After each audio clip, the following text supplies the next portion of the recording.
Bon,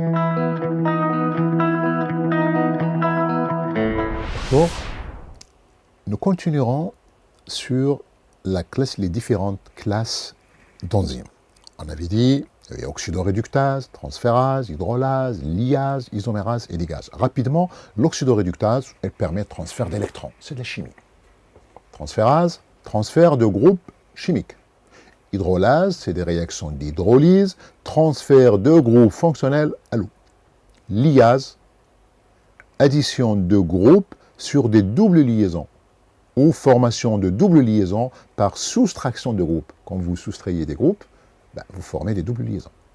Isomérase, transfert de groupes à l'intérieur d'une molécule pour former un isomère.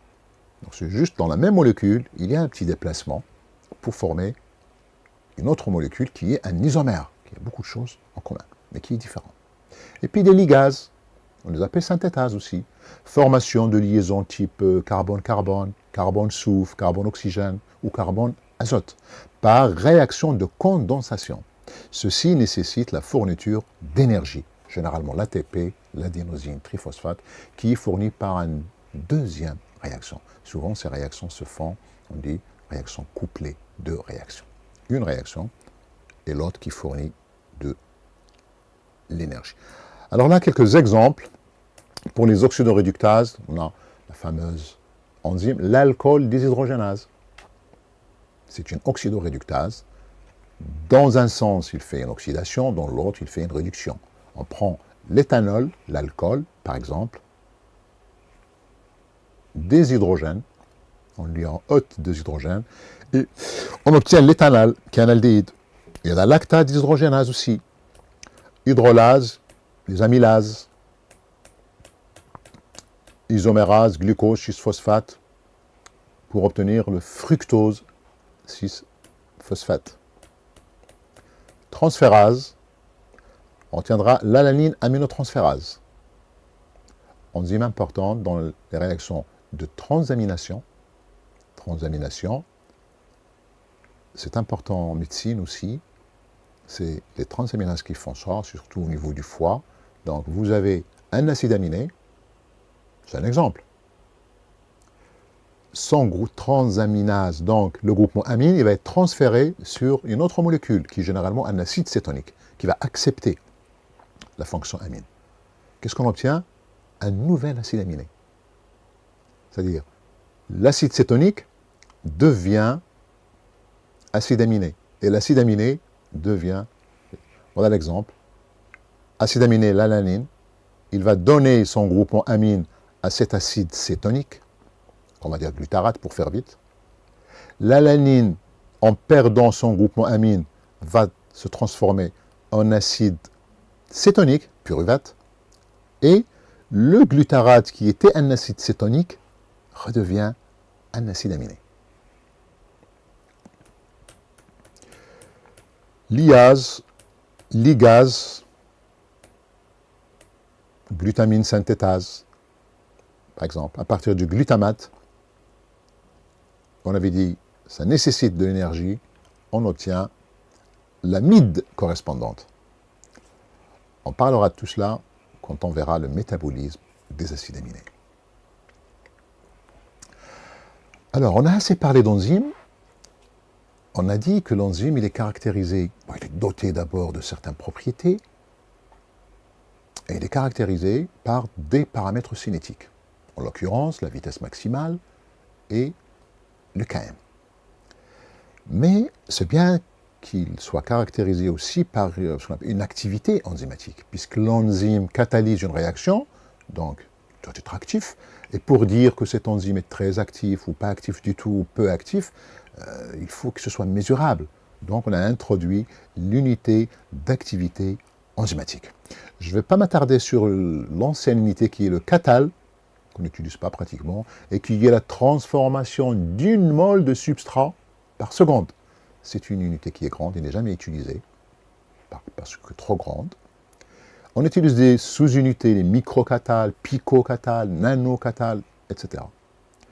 Mais actuellement, depuis plusieurs décennies, on utilise plutôt l'unité internationale. C'est quoi l'unité internationale? L'enzyme, qu'est-ce qu'elle fait? L'enzyme transforme le substrat en produit. Donc finalement, c'est une quantité de substrat transformée dans le temps, donc par unité de temps. Voilà déjà une idée, l'unité internationale. Donc c'est des micromoles de substrat transformés par minute. D'accord? Une unité internationale, c'est une micromole de substrat transformé par minute. Si on dit une micromole de substrat transformé par minute, on peut bien dire aussi, ça peut être une micromole de produit fabriqué par minute. C'est la même chose. C'est exactement la même chose. Donc retenons pour le moment, unité internationale, c'est l'activité enzymatique, c'est une micromole de substrat transformé par minute. Ou bien une micromole de produit fabriqué ou obtenu par minute, parce que le produit n'est que le substrat transformé. Ne l'oubliez jamais. Alors on dit que l'enzyme, pour catalyser, pour transformer un substrat, il fait des centaines, des milliers, voire des millions de tours. Il tourne autour de lui. C'est un nombre de rotation. Ce sont le nombre de moles de substrat transformés par mole d'enzyme. Et là, on a introduit, donc c'est une activité, c'est en nombre de moles de substrat par mole d'enzyme. C'est-à-dire, chaque mole d'enzyme, elle permettrait combien de rotations, de transformation de moles de substrat. Et on a introduit donc l'activité moléculaire. On a parlé de l'activité enzymatique, qui est l'unité internationale, UI, qui n'est qu'une micromole de substrat transformé par minute.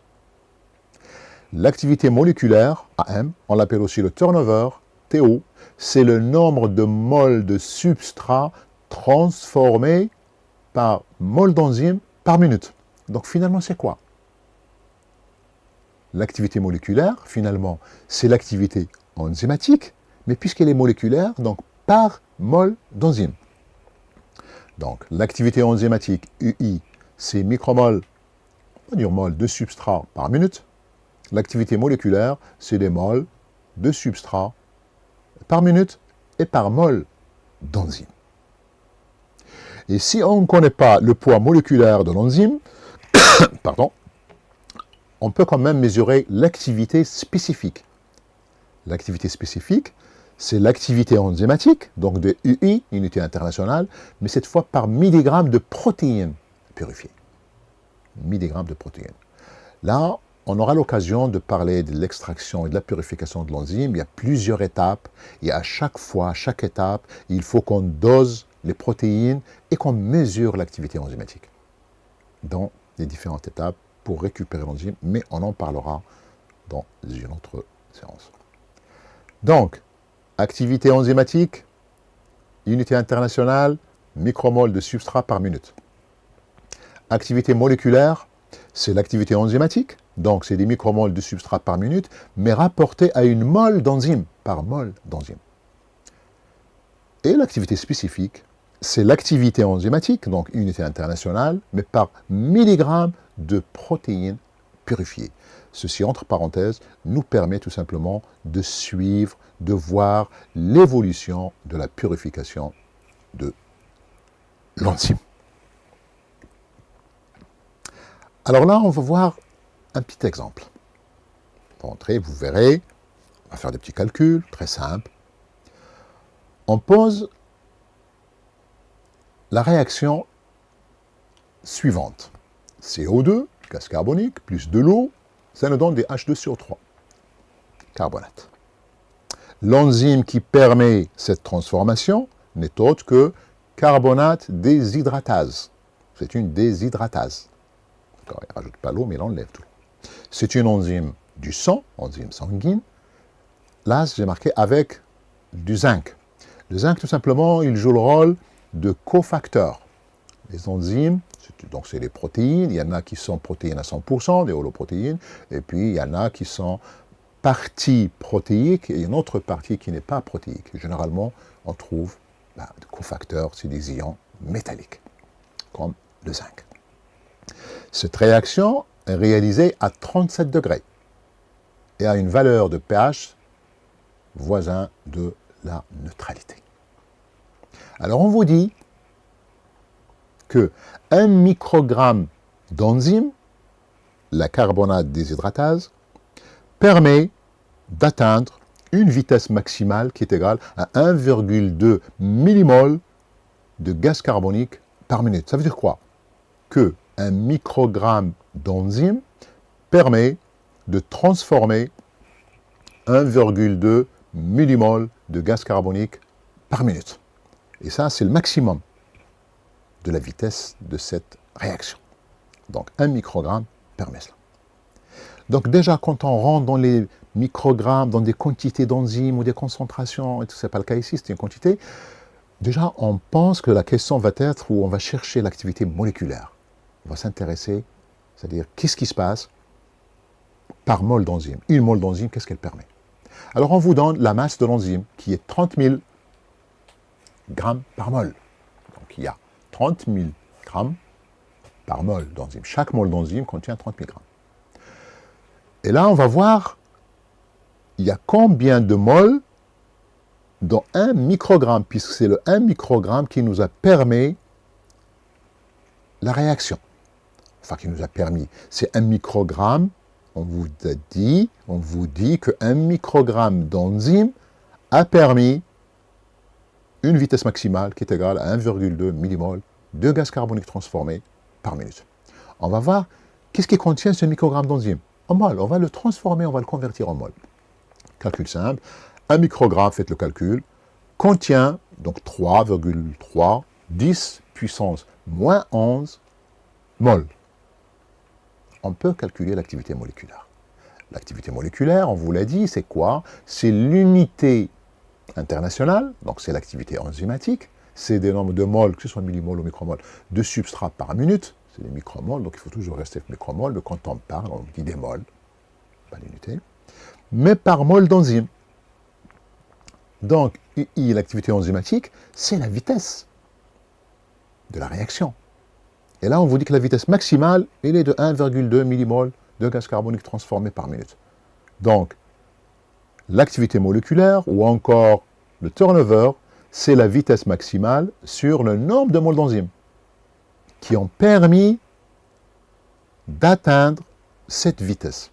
Donc 1,2, 10 puissance 3, puisqu'on a des millimoles, il faut la mettre encore en micromol, sur 3,33, 10 moins 11, on fait un calcul, c'est des calculs simples, et on obtient 36 millions de moles de gaz carbonique transformés par minute et par mol d'enzyme.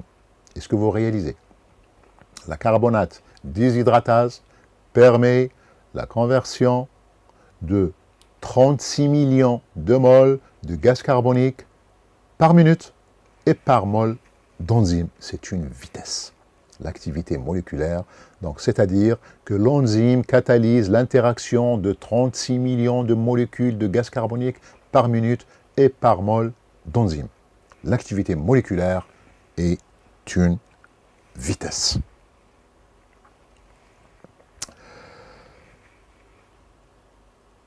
On pourra calculer aussi, je le répète, l'enzyme, là on parle d'enzyme, mais concrètement, quand on fait des travaux pratiques, on extrait l'enzyme qu'on veut caractériser, qu'on veut comprendre. On peut l'extraire. Source peut être animale, végétale ou bactérienne. Il y a plusieurs étapes, ça dépend de la nature de l'enzyme. Mais pour résumer, et au fur et à mesure, il faut toujours voir certains paramètres. Donc, on avait dit l'activité spécifique. L'activité spécifique, on l'avait dit, c'est l'activité enzymatique par milligramme de protéines purifiées, par milligramme.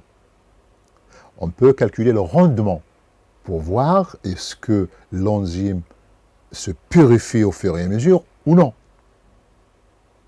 Le rendement, c'est l'activité totale sur l'activité totale avant la première étape de purification. On fera une partie spéciale sur l'extraction et la purification. Et puis, on peut calculer aussi le taux de purification. C'est l'activité spécifique sur l'activité spécifique avant la première étape de purification. Et l'activité spécifique et le taux de purification atteignent une valeur maximale lorsque l'enzyme est pur, de plus en plus pur.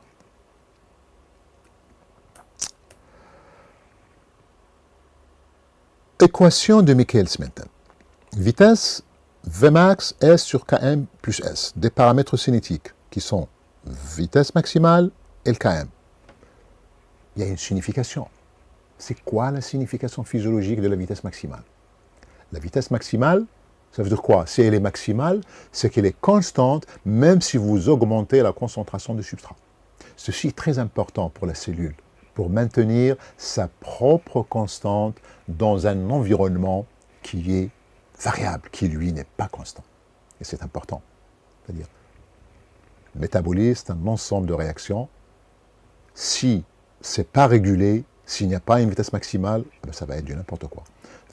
Et, autre chose, la vitesse maximale reflète l'efficacité d'action de l'enzyme.